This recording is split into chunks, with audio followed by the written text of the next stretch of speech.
Hello friends, I'm Saranya. இன்னைக்கு நம்ம பார்க்க போற 10th standard maths NCERT syllabus chapter 2 exponents and powers exercise 2.3 second sum. Express the following numbers in the usual form.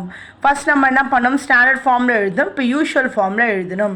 So எப்படி கொடுத்துருக்காங்க, first one பாருங்கள், 9.0812 into 10 power -4. So நம்ம normal ஃபார்மில் எழுதணும். பவரில் என்ன இருக்குது, நெகட்டிவ் சிம்பிள் இருக்குது, 4 இருக்குது. பவரில் நெகட்டிவ் இருந்தாலே ஃப்ரண்ட்டில் ஜீரோஸ் வரும்.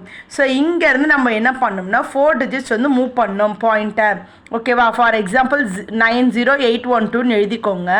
ஸோ 0.9ல் இருக்கா, இங்கேருந்து 4 டிஜிட் மூவ் பண்ணோம். 1 2 3 4. அப்போ என்ன பண்ணலாம், முன்னாடி 4 ஜீரோஸ் போட்டுட்டு அந்த பாயிண்ட்டை வந்து ஆட் பண்ணிக்கலாம். பாயிண்ட்டை ஃபஸ்ட் டிஜிட் தான் வச்சுக்கலாம். ஸோ இங்கேருந்து இப்படி மூவிங் கனெக்ட் பண்ண ஈஸியாக இருக்கும். கிளியர். இப்போ செகண்ட் ஒன் பாருங்கள், 1.36 இன்ட்டு 10 பவர் 12ன்னு கொடுத்துருக்காங்க. ஸோ நல்லா ஞாபகம் வச்சுக்கோங்க, 1 இங்கே பாயிண்ட் இங்கே இருக்கா. ஸோ இங்கேருந்து நம்ம மூவிங் பாயிண்ட் எவ்வளோ, 10 12 பேக் சைடில் தான் வரணும். ஸோ இங்கே இருக்கா 1 2 3 4 5 6 7 8 9 10 11 12. ஓகேவா. ஸோ அப்போ அந்த ஃபார்மெட்டை தான் நம்ம எழுதணும். 1 3 6ன்னு போட்டு அந்த ஜீரோஸை இது பண்ணிக்கணும், மூவிங் பாயிண்ட்டு. நெக்ஸ்ட்டு பார்த்தீங்கன்னா 4.3 இன்ட்டு 10 பவர் -5. ஸோ எப்படி எழுதுவோம், 43ன்னு எழுதிடுவோமா. பவர் முன்னாடி வர்றதுனால இங்கேருந்து 5 டிஜிட்ஸ் மூவ் பண்ணோம்ல, இங்கே தானே இருக்க பாயிண்ட்டு. 1 2 3 4 5.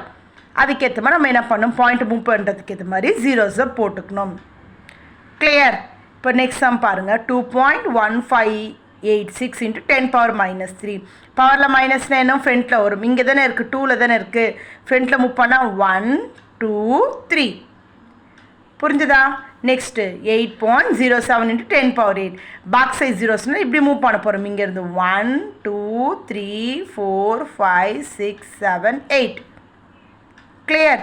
ஸோ அப்படி தான் நம்ம அந்த பாயிண்ட்ஸை வந்து யூஷுவல் ஃபார்மில் எழுத போகிறோம். கிளியர். தேங்க்யூ.